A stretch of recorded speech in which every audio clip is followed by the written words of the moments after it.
മാം. Happy birthday ഡാ. Many many happy returns of the day. Thank you എബിഡാ. ഇന്നലെ രാത്രി തന്നെ ഞാൻ കോൾ ബുക്ക് ചെയ്തിട്ട് കിടന്നത്. ആദ്യം വിളിക്കുന്നത് ഞാനായിരിക്കണമെന്ന് കരുതിയിട്ട്. പക്ഷെ നീ എന്നെ പറ്റിച്ചു. നിന്നോട് ആരോട് ആദ്യം വിളിക്കാൻ പറഞ്ഞത്? എനിക്കറിയാം നീ വെളുപ്പിനെ എന്നെ വിളിക്കുമെന്ന്. അതുകൊണ്ടല്ലേ അതിന് മുമ്പേ ഉണർന്ന് ഞാൻ വിളിച്ചത്.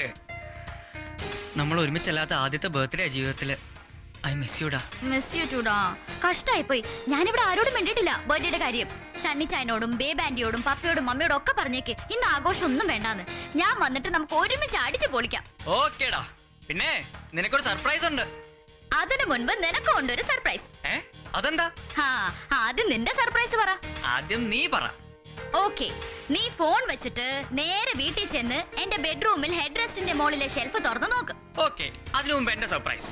നീ ഫോൺ വെച്ചിട്ട് ആ റൂമിന്റെ വാതിൽ തുറന്നു നോക്കിയേ. നോക്ക്, ഞാൻ 5 മിനിറ്റ് കഴിഞ്ഞ് വിളിക്കാം. ഓക്കെ.